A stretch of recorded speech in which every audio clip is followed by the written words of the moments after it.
അസ്സലാമു അലൈക്കും വറഹ്മത്തുള്ളാഹി അൽഹംദുലില്ലാഹി റബ്ബിൽ ആലമീൻ വല്ലാഖിബത്തു ലിൽ മുത്തഖീൻ അല്ലാഹുമ്മ സ്വല്ലി അലാ മുഹമ്മദിൻ വഅലാ ആലി മുഹമ്മദ് അമ്മാ ബഅദു. സ്നേഹമുള്ള ഖുർആൻ പഠിതാക്കളെ, 44-ാം അധ്യായം സൂറത്തു സുഖ്റുഫിലെ 7 മുതൽ 13 വരെയുള്ള ആയത്തുകൾ ഇന്ന് നമുക്ക് പഠിക്കാം.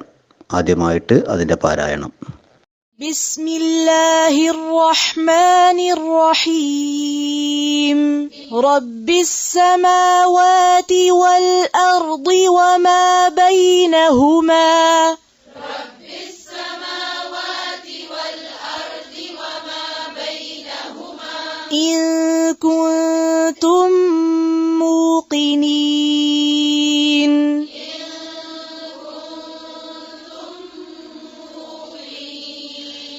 لا إله إلا هو يحيي ويميت. لا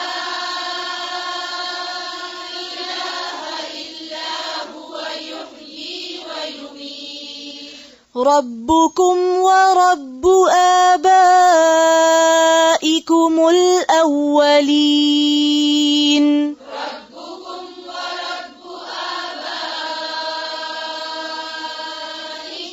الأولين. بل هم في شك يلعبون. بل هم في شك يلعبون.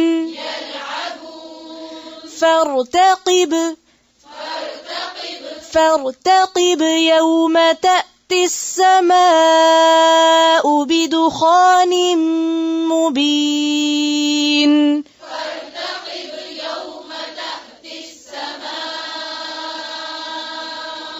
بدخان مبين. يغشى الناس هذا عذاب أليم. يغشى الناس هذا عذاب أليم. ربنا اكشف عنا العذاب إنا مؤمنون. ربنا اكشف عنا العذاب إنا مؤمنون.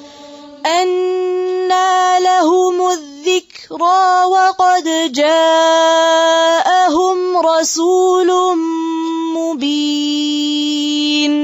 أنى لهم الذكرى وقد جاءهم رسول مبين. 7-ാമത്തെ ആയത്ത്. റബ്ബിസ് സമാവാതി വൽ അർളി വമാ ബൈനഹുമാ ഇൻ കുൻതും മൂഖിനീൻ. റബ്ബി രക്ഷിതാവ്, സമാവാത്തി ആകാശങ്ങൾ, റബ്ബിസ് സമാവാത്തി ആകാശങ്ങളുടെ രക്ഷിതാവ്, വൽ അർളി ഭൂമിയുടെയും, വമാ ബൈനഹുമ അവ രണ്ടിൻ്റെയും ഇടയിലുള്ളതിൻ്റെയും രക്ഷിതാവ്. ഇൻ കുന്തും നിങ്ങൾ ആണെങ്കിൽ എന്ന് പറഞ്ഞാൽ എങ്കിൽ, കുന്തും നിങ്ങൾ ആണ്, നിങ്ങളാവുന്നു. അപ്പോൾ ഇൻ കുന്തും നിങ്ങളാണെങ്കിൽ, മൂഖിനീൻ ദൃഢവിശ്വാസം ഉള്ളവരാണെങ്കിൽ, ദൃഢവിശ്വാസികളാണെങ്കിൽ. അതാണ് ആയത്തിൻ്റെ നേർക്കുനേരെയുള്ള അർത്ഥം. അപ്പോൾ നേരത്തെ മുകളിൽ പറഞ്ഞ ആയത്തിൽ അള്ളാഹുവിൻ്റെ കാരുണ്യമായിട്ട് അള്ളാഹു അവതരിപ്പിച്ച വേദഗ്രന്ഥത്തെ പറ്റിയൊക്കെ വിശദീകരിച്ചു, വിശുദ്ധ ഖുർആനെ സംബന്ധിച്ചൊക്കെ വിശദീകരിക്കുക. എന്നിട്ട് അള്ളാഹുവിനെ സംബന്ധിച്ച് സൂചിപ്പിച്ചത് അള്ളാഹു സമീആണ്, അലീമാണ്, എല്ലാം കേൾക്കുന്നവനാണ്, കാണുന്നവനാണ്, എല്ലാം കേൾക്കുന്നവനും എല്ലാം അറിയുന്നവനുമാണ് എന്നാണ് 6-ാമത്തെ ആയത്തിൽ ഓർമ്മപ്പെടുത്തിയത്. തുടർന്ന് ആ അള്ളാഹുവിനെ സംബന്ധിച്ചുള്ള മറ്റൊരു വിശദീകരണവും കൂടിയാണ്, മറ്റൊരു വിശേഷണവും കൂടിയാണ് പറയുന്നത്. അത് റബ്ബിസ് സമാവാതി വൽ അർളി വമാ ബൈനഹുമ ആകാശങ്ങളുടെയും ഭൂമിയുടെയും അവയ്ക്കിടയിലുള്ള എല്ലാറ്റിൻ്റെയും രക്ഷിതാവാകുന്നു അള്ളാഹു. ഇൻ കുന്തും മൂഖിനീൻ നിങ്ങൾ ദൃഢവിശ്വാസം ഉള്ളവരാണെങ്കിൽ. അപ്പോൾ മക്കാ മുശ്രിക്കുകൾക്ക് വിശ്വാസം ഉണ്ടായിരുന്നു, അള്ളാഹുവാണ് ആകാശത്തെ സൃഷ്ടിച്ചവൻ, അല്ലെങ്കിൽ ഖാലിഖ് സ്രഷ്ടാവ്, സൃഷ്ടികർത്താവ് അള്ളാഹുവാണ് എന്ന കാര്യത്തിൽ അവർക്ക് വിശ്വാസം ഉണ്ടായിരുന്നു. ആകാശത്തെ സൃഷ്ടിച്ചത്, ഭൂമിയെ സൃഷ്ടിച്ചത്, മഴ വർഷിപ്പിക്കുന്നത് അതെല്ലാം അള്ളാഹു തന്നെയാണ് എന്നുള്ള വിശ്വാസം അവർക്കുണ്ട്. പക്ഷേ ആരാധനാപരമായ ഏകത്വത്തിൽ, തൗഹീദിൽ അവർക്ക് വ്യത്യസ്ത അഭിപ്രായങ്ങളുണ്ടായിരുന്നു, വ്യത്യസ്ത കാഴ്ചപ്പാടായിരുന്നു. അള്ളാഹുവിനോടും ഇബാദത്ത് ചെയ്യാം, അള്ളാഹു അല്ലാത്തവർക്കും ഇബാദത്താവാം, അള്ളാഹുവിനോട് ദുആ ചെയ്യാം, അള്ളാഹു അല്ലാത്തവരോടും ദുആ ചെയ്യാം എന്ന ചിന്താഗതിയും വിശ്വാസവുമായിരുന്നു അവർക്ക് ഉണ്ടായിരുന്നത്. തുടർന്ന് അല്ലാഹു 8-ാമത്തെ ആയത്തിൽ പറയുന്നത് ലാ ഇലാഹ ഇല്ലാ ഹുവ യുഹ്യി വയുമീത് റബ്ബുക്കും വറബ്ബു ആബായിക്കുമുൽ അവ്വലീൻ. ലാ ഇലാഹ ആരാധ്യൻ ഇല്ല, ഇല്ല ഒഴികെ, ഹുവ അവനൊഴികെ, അവനല്ലാതെ മറ്റൊരാരാധ്യനില്ല. ആര്? വേദഗ്രന്ഥം അവതരിപ്പിച്ചു തന്ന ലോകത്തിൻ്റെ സൃഷ്ടാവായ ആകാശഭൂമികളിലുള്ള സർവ്വതിൻ്റെയും രക്ഷിതാവായ ആ അല്ലാഹു, അവനല്ലാതെ മറ്റൊരാരാധ്യനില്ല. യുഹ്യി അവൻ ജീവിപ്പിക്കുന്നു, വയുമീത്തു അവൻ മരിപ്പിക്കുന്നു. റബ്ബുക്കും അവൻ നിങ്ങളുടെ റബ്ബാണ്, വറബ്ബു ആബായിക്കും നിങ്ങളുടെ പിതാക്കളുടെയും റബ്ബാണ്, അല്ലവ്വലീൻ നിങ്ങളുടെ ആദ്യകാലത്തെ അല്ലെങ്കിൽ പൂർവികരായ. അപ്പോൾ നിങ്ങളുടെ പൂർവികരായ പിതാക്കളുടെയും അല്ലെങ്കിൽ നിങ്ങളുടെ പൂർവ്വപിതാക്കളുടെയും നിങ്ങളുടെയും ഒക്കെ രക്ഷിതാവ് തന്നെയാകുന്നു അല്ലാഹു. അപ്പോൾ ആ അള്ളാഹുവിനായിരിക്കണം എന്ത് ആരാധനകളൊക്കെ സമർപ്പിക്കേണ്ടതെന്നാ. അതിന് ന്യായം എന്താ ഖുർആൻ പറയുന്നത്? എല്ലാറ്റിൻ്റെയും സൃഷ്ടാവ് അവനാണ്. സൃഷ്ടിച്ചവനെ മാത്രമേ ആരാധിക്കാവുന്ന, സൃഷ്ടിക്കാൻ കഴിവുള്ളവന് മാത്രമേ ആരാധന അർഹതപ്പെടുന്നുള്ളൂ എന്നാണ്. അത് ഇസ്ലാമിൻ്റെ ഒരു പൊതു തത്വം, അടിസ്ഥാനപരമായ തത്വം. ആരാധനകൾ എന്തും അർപ്പിക്കണമെങ്കിൽ അത് ആർക്കാണ് അർപ്പിക്കേണ്ടത്? അത് സൃഷ്ടാവിന് മാത്രമായിരിക്കണം. മനുഷ്യർ ഒന്നിനെയും സൃഷ്ടിച്ചിട്ടില്ല. സൃഷ്ടാവിനെ മാത്രമാണ് ആരാധിക്കേണ്ടത്. ഇസ്ലാമിൻ്റെ അടിസ്ഥാന പ്രമാണം. പക്ഷെ മക്ക മുശ്രിക്കുകൾ അതിൽ നിന്ന് തെറ്റിയിട്ടുണ്ട്. സൃഷ്ടാവാണെന്ന് അംഗീകരിക്കും, ആരാധന മറ്റു പലയിടത്തും എത്തും ചെയ്യും. ആ ഒരവസ്ഥയായിരുന്നു. എന്നിട്ടിവിടെ പറയുന്നത് നിങ്ങൾക്കൊന്ന് ദൃഢമായ വിശ്വാസമില്ലേ, അല്ലേ ഇതൊക്കെ സൃഷ്ടിച്ചത് പരിപാലിച്ചത്? എന്നിട്ടത് ചോദിച്ചാതല്ലേ എങ്കുന്തും മൂക്കിനി, നിങ്ങൾ ദൃഢവിശ്വാസമുള്ളവരാണെങ്കിൽ പിന്നെ എങ്ങനെയാണ് നിങ്ങൾ അള്ളയാണ് സൃഷ്ടിച്ചതെന്ന് നിങ്ങൾ അംഗീകരിക്കുന്നു, പിന്നെ ആരാധന വേറെ ആൾക്ക് സമർപ്പിക്കുന്നു? അപ്പോൾ നിങ്ങൾക്ക് ദൃഢമായ വിശ്വാസം ഇല്ലേ എന്നാണ് 7-ാമത്തെ ആയത്തിൽ ചോദിച്ചത്. ആ അല്ലാഹുവിനെ ഒന്നും കൂടെ വിശദീകരിക്കുകയാണ്. ലാ ഇലാഹ ഇല്ലാ ഹുവ യുഹ്യി വയുമീത്. ജീവിപ്പിക്കുന്നവനാണവൻ, മരിപ്പിക്കുന്നവനാണവൻ, നിങ്ങളുടെ പിതാക്കളുടെയും രക്ഷിതാവുമാകുന്നു അവൻ, അവനെ മാത്രം ആരാധിക്കുക. തുടർന്ന് പറയാണ് 9-ാമത്തെ ആയത്ത് ബൽഹും ഫീ ശക്കിൻ യൽഅബൂൻ. ബൽ എന്നാൽ, ഹും അവർ, ഫീ ശക്കിൻ സംശയത്തിൽ തന്നെയാണ്, യൽഅബൂൻ അതിൽ കളിച്ചു കൊണ്ടിരിക്കുകയാണ് അവർ. യഥാർത്ഥത്തിൽ ഇങ്ങനെയൊക്കെയാണ്, അള്ളാഹുവാണ് എല്ലാറ്റിൻ്റെയും സൃഷ്ടാവ് എന്നവർ പറയുന്നു, അവർ വിശ്വസിക്കുന്നു. എന്നിട്ടും അത് ഗൗരവമായി എടുക്കാതെ, അതിലൊരു യക്കീനില്ലാതെ, ഉറപ്പില്ലാതെ വീണ്ടും അവരെന്തോ കളിക്കുന്നത് പോലെ അല്ലേ? ഒരു കളി തമാശയാക്കുന്നു. സൃഷ്ടാവാണ് റബ്ബ് എന്ന്, റബ്ബാണ് അള്ളാഹു എന്ന് അംഗീകരിക്കുന്നതോടൊപ്പം ആരാധനകൾ മറ്റുള്ളവർക്ക് സമർപ്പിക്കുമ്പോൾ അതൊരു തമാശയാക്കലല്ലേ, അതൊരു പരിഹസിക്കലല്ലേ? അല്ലെങ്കിൽ പിന്നെ അല്ലല്ല, അല്ലെങ്കിൽ അള്ളാഹു അല്ല സൃഷ്ടാവ് വേറെ ആരെങ്കിലുമൊക്കെയാണ് എന്ന് പറഞ്ഞിട്ടുണ്ടെങ്കിൽ അതിനെയാണ് അവർ ആരാധിക്കുന്നത് എന്ന് പറഞ്ഞാൽ അവർക്ക് വേറൊരു ന്യായം പറയാതിരിക്കുക. അത് തെറ്റായ ന്യായമാണ്. എന്നാലും അതേസമയത്ത് സൃഷ്ടാവ് അള്ളയാണ് എന്ന്, റബ്ബ് അള്ളാഹു ആണ് എന്ന് അവർ അംഗീകരിക്കുകയും ആരാധനയുടെ കാര്യം അള്ളാഹു അല്ലാത്തവർക്ക് സമർപ്പിക്കുകയും ചെയ്യുന്നത് ഒരു പരിഹസിക്കലാണെന്നാ. യലാബൂൻ അതല്ലേ പറഞ്ഞിട്ടുള്ളത്, ഫിശക്കി യലാബൂൻ സംശയിച്ച് കളിക്കുന്നത് പോലെ, പരിഹസിച്ച് കളിക്കുന്നത് പോലെയാണ് ഇവർ. ദൃഢമായ വിശ്വാസമില്ല. വേണ്ടത് അതാണ്, ദൃഢമായ വിശ്വാസം. ഒരു പരിധി വരെ വിശ്വാസികൾക്കും മുസ്ലിങ്ങൾക്കും ഒന്ന് നഷ്ടപ്പെട്ടു പോയത് ആ വിശ്വാസമുണ്ട്, ആ യക്കീനില്ല.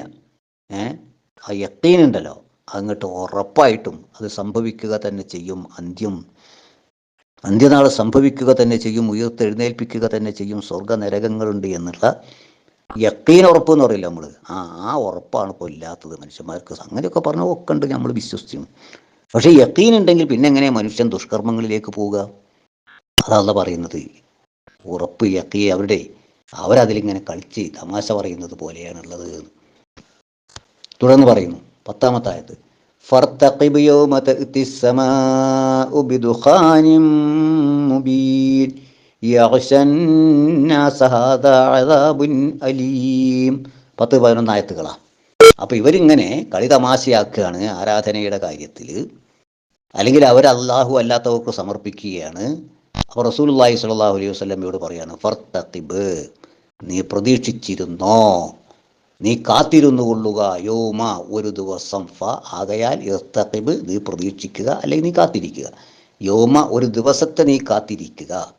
തഅതി വരും, സമാഉ ആകാശം വരും, ബി കൊണ്ടുവരും, ദുഖാൻ പുകയും കൊണ്ടുവരും, അപ്പോൾ ആകാശം ഒരു പുകയുമായി വരുന്ന ദിവസം നീ കാത്തിരിക്കുക. മുബീൻ, സ്പഷ്ടമായ വ്യക്തമായ പുകയുമായിട്ട് വരും. ആ ദിവസത്തെ നീ കാത്തിരിക്കുക. അപ്പോൾ അള്ളാഹുവിൻ്റെ ഭയാനകമായ ശിക്ഷ ഇവരെ ഇതാ ബാധിക്കാനിരിക്കുന്നു. അതുകൊണ്ട് ആ ശിക്ഷയെ നീ പ്രതീക്ഷിച്ചു കൊള്ളുക.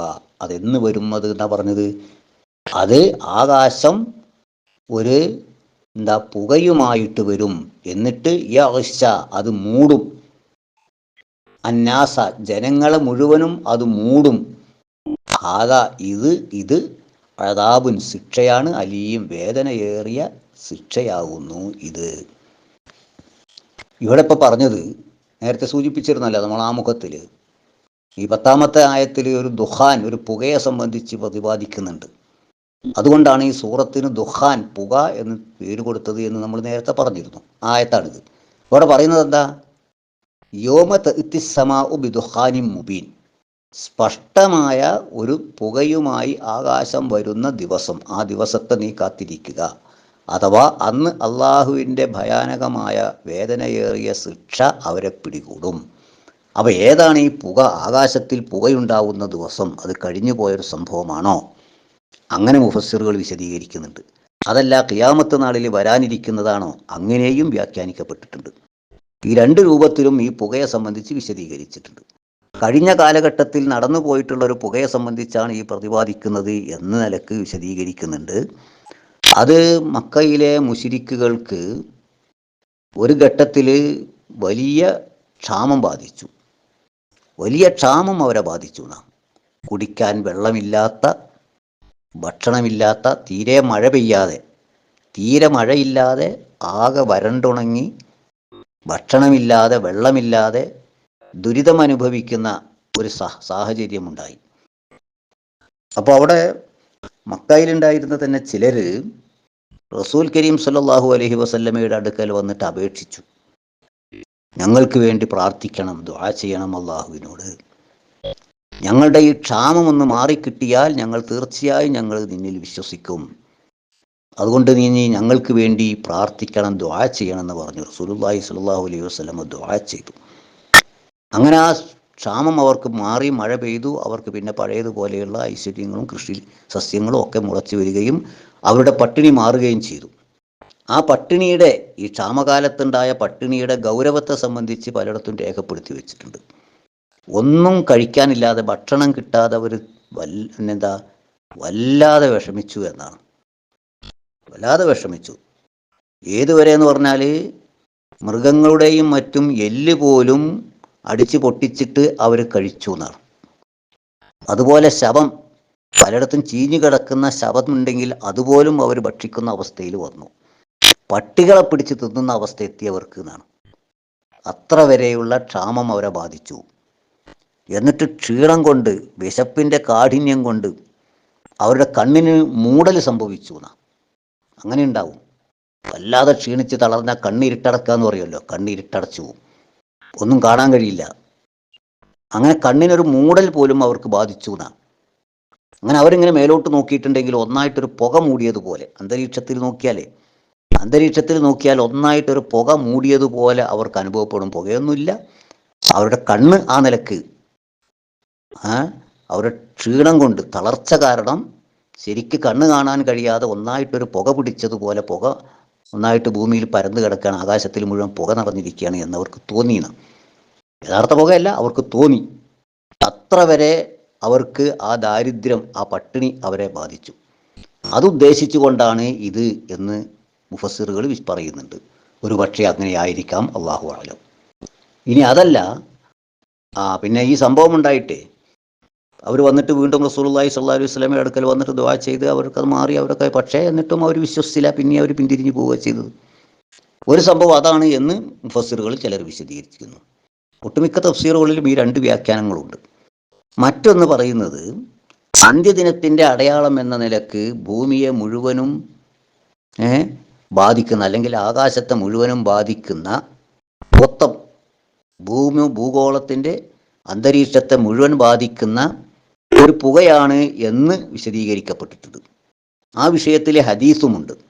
ഇമാം മുസ്ലിമൊക്കെ ഉദ്ധരിക്കുന്ന ഒരു ഹദീസിൽ നമുക്കിങ്ങനെ കാണാം, ആദ്യത്തെ അടയാളങ്ങൾ, അന്ത്യദിനത്തിൻ്റെ ആദ്യമായി ഉണ്ടാകുന്ന ചില അടയാളങ്ങൾ, അത് ഒരു പുകയായിരിക്കും. അവലുൽ ആയാത്തി അദ്ദുഖാൻ വനുസൂൽ ഈസ ബിൻ മറിയം വനാറുൻ തഖ്റുജു മിൻ ഖഅരി അദൻ എന്നിങ്ങനെ തുടങ്ങിയിട്ടുള്ള ഒരു ദീർഘമായ ഒരു ഹദീസുണ്ട്. ആ ഹദീസിൽ പറയുന്നതും ഇങ്ങനെ ഒരു പുകയെ സംബന്ധിച്ച അന്ത്യദിനത്തിൻ്റെ ആദ്യ സന്ദർഭങ്ങളിൽ ഉണ്ടാകുന്ന അടയാളങ്ങളാണ് ഒരു പുക. അതുപോലെ ഈസ ബിൻ മറിയമിൻ്റെ ഇറക്കം, ഒന്നിച്ചൊരു തീ പുറപ്പെടൽ, ഇതൊക്കെ അന്ത്യദിനത്തിൻ്റെ ആദ്യഘട്ടത്തിലുണ്ടാകുന്ന അടയാളങ്ങളാണ്. അതായത് തൊട്ടു മുമ്പ്, അന്ത്യദിനം സംഭവിക്കുന്നതിൻ്റെ തൊട്ടു മുമ്പ് സംഭവിക്കുന്ന ചില കാര്യങ്ങളായിട്ട് എണ്ണീയിട്ടുണ്ട് ഹദീസിൽ. ഇമാം മുസ്ലിമൊക്കെ ഈ ഹദീസ് ഉദ്ധരിക്കുന്നുണ്ട്, സ്വഹീഹായ ഹദീസാണ്. അപ്പോൾ അതിൽ ഒന്നാമതായി പറഞ്ഞത് ദുഖാനാണ്, പുക വരുമെന്നാണ്.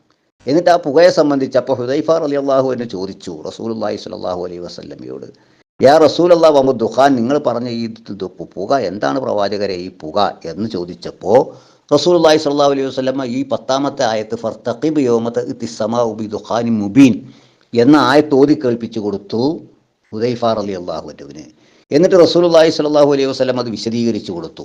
അത് ദുഖാനുൻ യംലഉ മാ ബൈനൽ മശ്രിഖി വൽ മഗ്രിബിന, എന്താ, കിഴക്ക് ഭാഗം മുതൽ പടിഞ്ഞാറ് ഭാഗം വരെയും നിറഞ്ഞു നിൽക്കുന്ന ഒരു പുകയായിരിക്കും അത് എന്ന്. ചുരുക്കത്തിൽ ഭൂമിയുടെ അന്തരീക്ഷം മുഴുവൻ നിറഞ്ഞു നിൽക്കുന്ന ഒരു പുകയായിരിക്കും അത്. അത് 40 രാവും പകലും നിലനിൽക്കുമെന്ന. ആ പുക 40 ദിവസം ഉണ്ടായിരിക്കും. ആ 40 ദിവസം മനുഷ്യൻ ശ്വസിക്കുന്നത് മുഴുവനും ഈ പുകയായിരിക്കുമെന്ന. പുറത്തേക്ക് വിടുന്നതും ഇതേ പുക തന്നെയാണ്. മൂക്കിലൂടെയും ചെവിയിലൂടെയും എല്ലാം ഈ പുക അകത്ത് കയറുകയും അതേപോലെ പുറത്തേക്ക് പോവുകയും ചെയ്യുമെന്നൊക്കെ ഹദീസിൽ പറയുന്നുണ്ട്. അപ്പം അങ്ങനെയുള്ള അസഹ്യമായ ഒരു പുക, അതും 40 രാവും പകലും, അതായത് 40 ദിവസം നീണ്ടു നിൽക്കുന്ന പുകയാണ്. അതിനെ സംബന്ധിച്ചാണ് ഇവിടെ സൂചിപ്പിച്ചിട്ടുള്ളത്. അപ്പം അന്ന് സത്യവിശ്വാസികളുടെ അവസ്ഥ ഒരു ചെറിയ ജലദോഷം പിടിച്ചവനെ പോലെ ഉണ്ടാവുന്ന.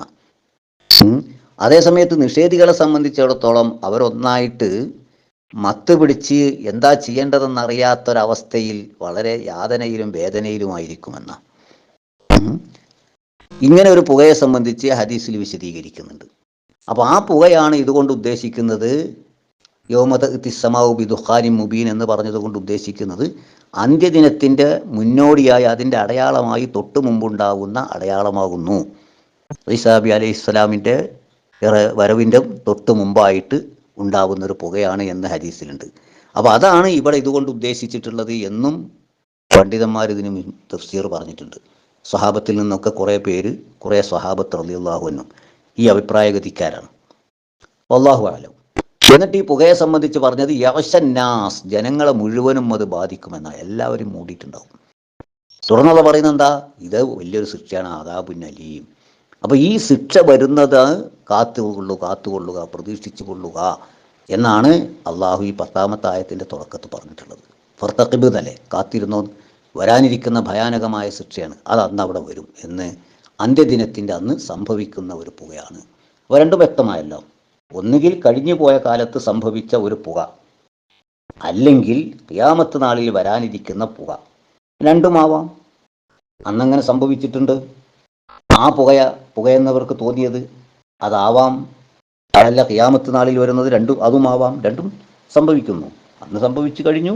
ഇനി ഇതേ സംഭവം പുക ഖിയാമത്ത് നാളിൻ്റെ മുന്നോടിയായിട്ടുള്ള അതിഭയാനകമായ പുക വരികയും ചെയ്യും. ഇതൊക്കെയാണ് അതുകൊണ്ട് ഉദ്ദേശിക്കുന്നത്. എന്നിട്ട് അള്ളാഹ് പറഞ്ഞത് ഇതന്നെ വലിയൊരു ശിക്ഷയാണ്, അതാപിന്നെ വേദനയേറിയ ശിക്ഷയാണ്. തുടർന്നുള്ള പറയാം, റബ്ബന ക്ശിഫ് അന്നൽ അദാബ ഇന്നാ മുഅ്മിനൂൻ അന്നാ ലഹുമുദ് ദിക്റാ വഖദ് ജാഅഹും റസൂലും മുബീൻ. അന്നവർ പറയും, റബ്ബന, ഞങ്ങളുടെ റബ്ബേ, ഞങ്ങളുടെ നാഥ, ഞങ്ങളുടെ രക്ഷിതാവേ, ഇക്ഷിഫ്, നീ ഒഴിവാക്കിത്തരയണമേ, അന്ന, ഞങ്ങളിൽ നിന്ന് നീ ഒഴിവാക്കിത്തരയണമേ, അൽ അദാബ, ഈ ശിക്ഷ ഒഴിവാക്കിത്തരയണമേ, ഇന്ന, തീർച്ചയായും ഞങ്ങൾ മുഅ്മിനൂൻ, വിശ്വസിച്ചവരാകുന്നു എന്ന് അവർ പറയുകയും ചെയ്യും. അള്ളാൻ്റെ മറുപടിയുണ്ട്. അന്ന, എങ്ങനെയാണ്, ലഹും അവർക്ക് അദ്ദിക്റ ഉപദേശം അല്ലെങ്കിൽ ഉത്ബോധനം ഫലപ്പെടുന്നത് എങ്ങനെയാണ്? വഖദ് ജാഅഹും വഖദ് തീർച്ചയായും ജാഅ വന്നു ഹും അവരുടെ അടുക്കൽ, അപ്പം അവരുടെ അടുക്കൽ വന്നിട്ടുണ്ടല്ലോ റസൂലുൻ പ്രവാചകൻ, മുബീൻ വ്യക്തമായ പ്രവാചകൻ, വ്യക്തമായ തെളിവുമായി അല്ലെങ്കിൽ സ്പഷ്ടമായ രേഖയുമായി പ്രവാചകൻ അവരുടെ അടുക്കൽ വന്നിട്ടുണ്ടല്ലോ. ഇനി അവർക്ക് ഉപദേശം എങ്ങനെ ഫലപ്പെടാനാണ് എന്നാണ് അള്ളാഹ് ചോദിക്കുന്നത്. ഇപ്പൊ ശിക്ഷയെ നേരിട്ട് കാണുന്ന സമയത്ത് ഈ നിഷേധികളുടെ ഏറ്റുപറച്ചിൽ നമ്മൾ ഒരുപാട് സ്ഥലത്ത് ഖുർആനിൽ കാണാൻ കഴിയും. ശിക്ഷ ഇങ്ങനെ നേരിട്ട് കാണുമ്പോൾ പടച്ചവനെ ഈ ശിക്ഷയിൽ നിന്ന് ഞങ്ങൾക്കൊരു മടക്കം തരണമേ എന്ന് പറയും. ഒരു മടക്കം തരണേ എന്നവർ അപേക്ഷിക്കുന്നുണ്ട്. അതുപോലെ നരകത്തിൽ പ്രവേശിച്ചു കഴിഞ്ഞാൽ നരകത്തിൽ നിന്ന് എങ്ങനെങ്കിലും ഒന്ന് കയറ്റിത്തരാനൊന്ന് രക്ഷിതാവിനോട് ആവശ്യപ്പെടണമെന്ന് അവർ മലക്കിനോട് പറയുന്നുണ്ട്, മാലിക്കിനോട് പറയുന്നുണ്ട്, അള്ളാഹുവോട് അവർ പറയുന്നുണ്ട് ഇതൊന്നൊന്ന് കഴിച്ചിലാക്കി തരാൻ, ജീവിതത്തിലേക്ക് തന്നെ ഞങ്ങളെ മടക്കിത്തരാൻ. മരണസമയത്ത് മനുഷ്യൻ പറയുമെന്നാ ജീവിതത്തിലേക്ക് ഒന്നും കൂടെ മടക്കിത്തരാൻ, കുറച്ചും കൂടെ ഞാൻ നല്ലത് ചെയ്യട്ടെ. ഇങ്ങനെയൊക്കെ ശിക്ഷ നേരിൽ കാണുന്ന സമയത്ത് നിഷേധികളായ വ്യക്തികൾ ആ ശിക്ഷക്ക് വിധേയരാകുന്നവർ അള്ളാഹുവോട് സമർപ്പിക്കുന്ന അപേക്ഷകൾ ധാരാളമായിട്ട് ഖുർആനിലുണ്ട്. അതിൽപ്പെട്ട ഒന്നാണിത്. പറയുന്നത്? റബ്ബനക്ഷിഫ് അന്നൽ അദാബ്, പടച്ചവനെ ഈ ശിക്ഷ ഞങ്ങളിൽ നിന്നൊന്ന് ഒഴിവാക്കി തരണമേ. ഇന്നാ മുഅ്മിനൂൻ, തീർച്ചയായും ഞങ്ങളിതാ വിശ്വസിച്ചിരിക്കുന്നു. അത്തരം സന്ദർഭത്തിലൊക്കെ അള്ളാഹിൻ്റെ ചോദ്യം, ഇനി നിനക്കെന്ത്, ഇനി നീ ഇത് പറഞ്ഞിട്ട് എന്ത് കാര്യം, അത് വെറുതെ പറയുക എന്നല്ലാതെ എന്ത് കാര്യമാണ് നിനക്കുള്ളത്? അന്നാലഹുമു ദിക്റ, ഇനി ഉത്ബോധനം, ഈ ഉത്ബോധനം ഇനി നിനക്ക് എവിടെ ഉപകാരപ്പെടാനാണ്? ഇവിടെ ഇപ്പോൾ ഖിയാമത്ത് നാളിലെത്തിയിട്ട അന്ത്യം സംഭവിക്കുന്ന സമയത്താ നീ ഇത് ഇപ്പോൾ ഒരു മനംമാറ്റമുണ്ടായത്? അവസരങ്ങൾ ധാരാളം ഉണ്ടായിരുന്നില്ലേ? അല്ലെങ്കിൽ ശിക്ഷ നേരിൽ കാണുന്ന സമയത്താ മനംമാറ്റമുണ്ടായത്? അതിൻ്റെ മുമ്പ് നിനക്കതാവാമായിരുന്നില്ലേ? ഇത് അള്ളാഹിൻ്റെ ചോദ്യം. അന്നാലഹുമു ദിക്റ, ഉത്ബോധനം അവർക്ക് എങ്ങനെ ഉപകാരപ്പെടാനാണ് ഇനി? വഖദ് ജാഅഹും റസൂലുൻ മുബീൻ, വ്യക്തമായ പ്രവാചകൻ അവരുടെ മുമ്പിൽ വന്നില്ലേ, എന്നിട്ടും അവർ പിന്തിരിഞ്ഞു പോവുകയല്ലേ ചെയ്തത്, അത് അംഗീകരിച്ചിട്ടില്ലല്ലോ. ആലോചിച്ച് നോക്കും, മനുഷ്യന്മാരുടെ അവസ്ഥയാണ് ഈ പറയുന്നത്. എത്ര തന്നെ തെളിവുകൾ വന്ന് കിട്ടിയാലും പിന്നെയും ദുർന്യായങ്ങൾ പറഞ്ഞിട്ട് കുതർക്കങ്ങൾ മുമ്പിലേക്ക് നിരത്തി വെച്ചിട്ട് അള്ളാഹുവിൻ്റെ ശിക്ഷയിൽ നിന്ന്, ശിക്ഷയെപ്പറ്റി വേണ്ട നിരക്ക് ബോധമില്ലാതെ ദുർനടപ്പുകാരായി ദുനിയാവ് മോഹിച്ചുകൊണ്ട് ജീവിക്കുന്ന മനുഷ്യന്മാരാണ് ലോകത്തുള്ളവർ. വിശ്വാസികളും മുസ്ലിങ്ങളും മുഅ്മിനുകളാണ് എന്ന് പറയുന്നവരും ഒരു പരിധിവരെയൊക്കെ അങ്ങനെയൊക്കെ തന്നെയാണ്. അള്ളാഹുവിനെ ധിക്കരിച്ച് ജീവിക്കുന്നവരാണ്. അള്ളാഹുവിന് നന്ദി കാണിക്കാൻ വളരെ കുറച്ച് ആൾക്കാരേ ഉള്ളൂ. അവസാനം മരണം പിടികൂടുമ്പോൾ പറയുകയും ചെയ്യും, ഒന്ന് നീട്ടിത്തരണം, കുറച്ചും കൂടെ സമയം തരണമെന്ന്. കിട്ടൂലല്ലോ, പിന്നെ രക്ഷയില്ലല്ലോ. അതുകൊണ്ട് ജീവിതം നന്നാക്കി തീർക്കുക, നല്ല കാര്യങ്ങൾ ചെയ്യുക, സൽക്കർമ്മങ്ങൾ പ്രവർത്തിക്കുക, ഇബാദത്തുകൾ അള്ളാഹുവിന് മാത്രം സമർപ്പിക്കുക. നേർച്ചകളും വഴിപാടുകളും പ്രാർത്ഥനയുമെല്ലാം ഏകനായ അള്ളാഹുവിൻ്റെ മുമ്പിൽ മാത്രം സമർപ്പിക്കുക. കാരണം അവയൊക്കെ ആരാധനയാണ്. ആരാധനകളെല്ലാം അള്ളാഹുവിന് മാത്രമേ സമർപ്പിക്കാൻ പാടുള്ളൂ, സൃഷ്ടാവിൻ്റെ മുമ്പിൽ മാത്രം. അങ്ങനെ മുത്തഖികളായി ജീവിക്കണമെന്ന് ഓർമ്മപ്പെടുത്തുകയാണ്. അള്ളാഹു അനുഗ്രഹിക്കുമാറാകട്ടെ. വസ്സലാമു അലൈക്കും വറഹ്മത്തുള്ളാഹി.